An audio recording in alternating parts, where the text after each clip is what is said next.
She's back. Look, after all these months, we've finally got her back in the workshop.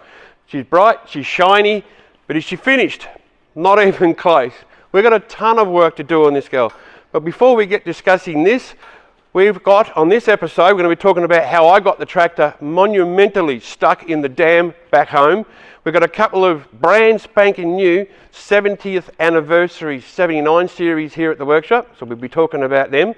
I receive a gift from overseas, which is absolutely amazing. And before we get too far, let's get back onto this girl and we'll talk about how we went with it, what's been done and what hasn't been done. Now obviously, we've got all new paint. The whole front's all been done. She was damaged, as you all know. When I did the last trip up at the Kimberley, she took a really big hit. The front diff was damaged. That's all been rebuilt. New bearings, all the diff locks been sorted out. New windscreen. The impact was so big, just split the windscreen up the middle. Got all the new guard going. The sign writing was so old that they actually had to turn around and replace all the sign writing because they couldn't do one half because the other half would absolutely look horrible on it and that. We obviously don't have the canopy on the back, but we'll get to that later on, and particularly in another episode about all the upgrades that we're going to be doing. She's blowing a ton of smoke, the turbo's ditched, all the fronts all got all this bamboo grass seed stuck in it. There is so much to do on this girl. We're also going to be doing a 4.5 ton GVM upgrade. That kit's here. We're going to be installing it, and we'll get onto that on the next episode we'll probably be doing. But let's talk about what's behind me. Behind us, we got two brand new 70th anniversary 79 series.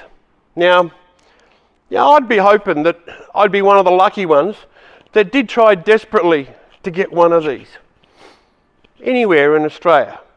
They're very limited. My understanding was that every dealer was allocated just 2. So there's not many of them in Australia. So they are truly very, very rare. Some of the differences about them is obviously the wheels, they've all been coated. They're a nice charcoal grey. The trims around the headlights, they've got a black insert around the headlight. If I look at them carefully in comparison to the other one, there's not a lot of difference. They've just put the black trim in. Obviously the grille looks a little bit different. Different badge completely. See, mine's got the Toyota badge. This one's got the word Toyota itself. Nice and black. Running gear's pretty much the same, not a lot's changed there at all. Now, we've been talking about whether I'm going to be upgrading to a new vehicle or not. Now, I'll put you all to rest right now. I was not one of the lucky people to get one of these two, but one of my customers got both of these vehicles. How do I tried everything to get one, but one of my customers got 2. Now, I'm grateful for the fact that he brought them here. They haven't been delivered yet. You can tell they've got all the white strip on them. They haven't got any of the mirrors on. These haven't even been delivered to the dealers yet. They've been sent straight to us. And why? Because obviously we're converting both of these into automatic. We thought we'd show you the before and after. This one actually hasn't been touched as yet. The burgundy one, which is a beautiful looking vehicle up the top, she's already been converted to auto. So we'll start off with this one and we'll run through. And the interior, there's been a lot of big changes in the interior. So I'll get my my cameraman, Craig the cameraman, to pop around the other side. We'll open some doors up and show you what's on the inside.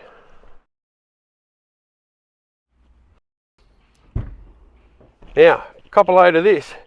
It's been a long time since I've seen Toyota actually put their own center console in. Normally there's nothing here at all. In matter of fact, there's aftermarket companies that turn around and make some beautiful center consoles for these, even for the manuals. And all right, this is a plastic version. It's been styled up. It's got a Toyota 70th anniversary badge on it and everything. All the trim, all the leather has all got all its stitching done. The seats are a leather trim seat. The steering wheel got a bit of the timber grain that you normally see in the Lexuses or in the Saharas in there. All the trims around, all the ductwork's been done above the glove box.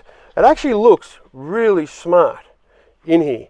Now, I couldn't tell you the cost of the difference between this and a normal model, especially in the crazy world that we're in at the moment where any 70 series is worth a fortune at the moment because they're like gold. You just hard to find a good one, hard to find a brand new one. And but my first impression in here is that it's a stunning car. It's a shame still no steering wheel controls.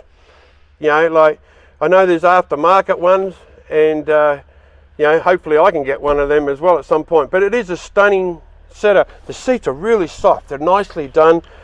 The center console, cup holders, everything.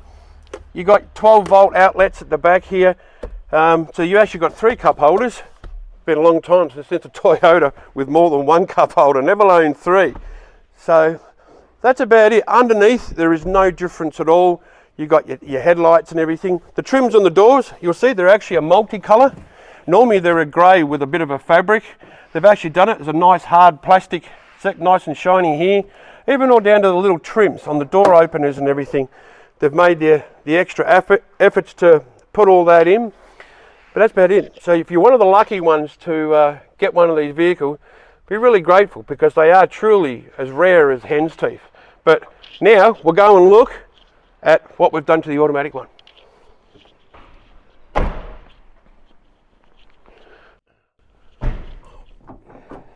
All right, so we're underneath the 70th anniversary. This is the burgundy dual cab.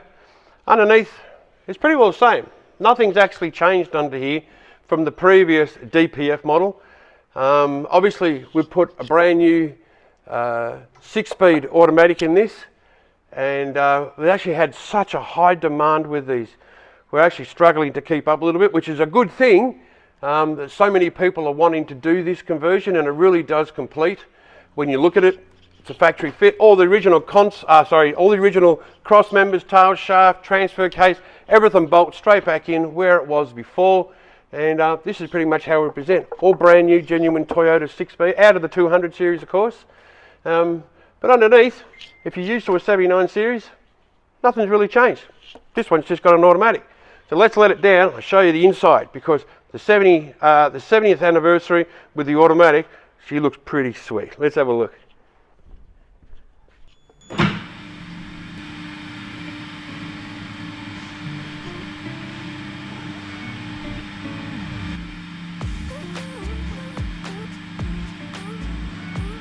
There's one big thing with the Mega Lift, 5.5 tonnes per post, so she can lift 22 tonnes, but she's so slow. It's like watching grass grow, it really is. So we'll speed this up a little bit just so you're not waiting so long. It takes longer than what I remember. A lot longer. Too bad if you bust and go have a leak, I tell you what. Half a day later. It's great to have a patient audience, it really is. This is going to take all day. God, this must be going on 4 minutes by now. Let's see if this little camera underneath is going to get squashed. Plenty of room. She's a Land Cruiser. Run over logs bigger than that. Famous last words as we hear the crunching and crackling of the camera underneath the car. Should be good. That's it. That's as far as we need to go. All right. Let's get in and have a look, eh? Now check this out. Hey, this is one of our custom consoles for the 6-speed auto. Cup holders and everything. We've actually made a couple of changes and to the console and how we do it and everything. We actually match the colour of the console to the carpet, all the door trims and more into the dash, just to bring the dash further into the back of the seats. Doesn't she look absolutely sweet? And this is perfect. I love it. 70 series. This is going to be great. This one's actually ready to go. They want this one out of the way so they can actually start on that one. And we won't be taking this one in a test drive on this episode anyway, but we will. We'll get around to it. There's just so much to keep up with. So from this point of view, how about we take a look at what Rocket Rod did with his tractor on the farm.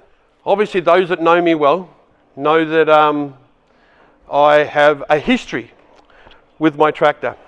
At least once a year, sometimes twice, on occasion 3 times.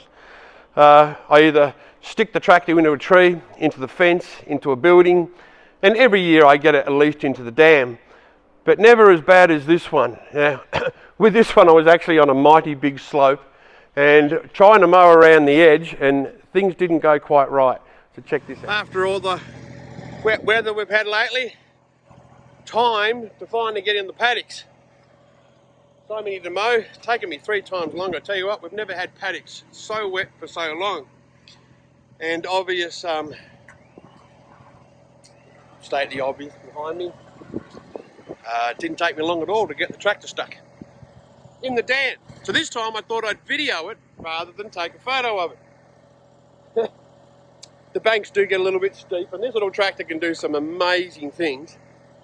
I'd already been around once and that, and I thought, oh, maybe I can get that a little bit closer, see if I can get that extra 150. No, gone. Slid straight down. Oh, look. Hey, got a haircut, finally. You know, after God knows how many hundreds of days have had us in lockdown, we're here. I've got young Tyler with me, and his Triton, there you go. Mighty Triton. Up on the hill. It's already been in this paddock already, and yeah, it doesn't take me long to get myself in trouble when it comes to tractors, does it? Hey? She's barely out. Tyler's got his winch. And I'm doing a great job of watching him set up before I drive it out. Anyway, let's see if we can get this thing out.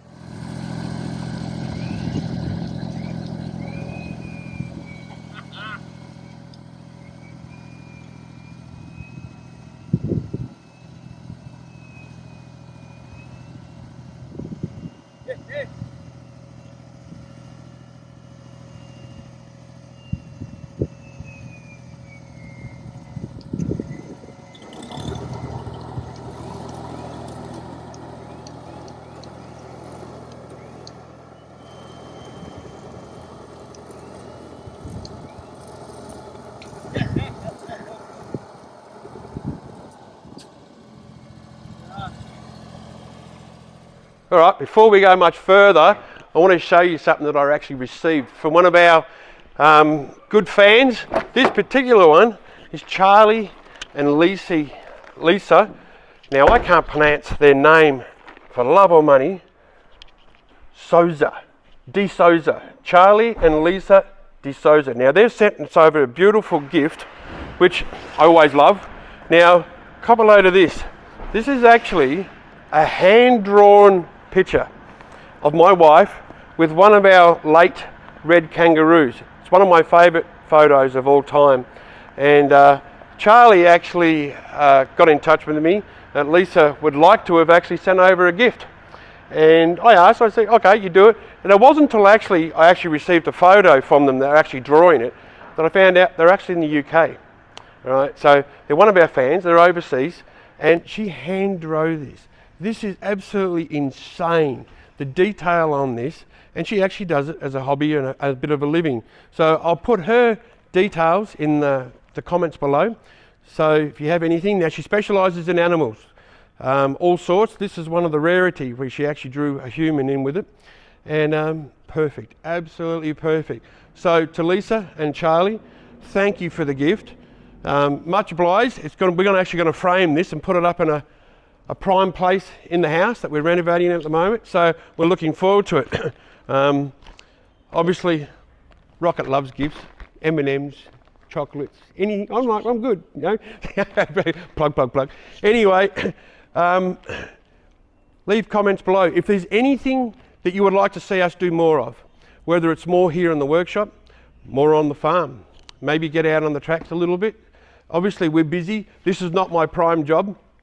My job is actually running this company as well as another one in America. And so we don't get paid to do this. This is something that we like to do for you guys.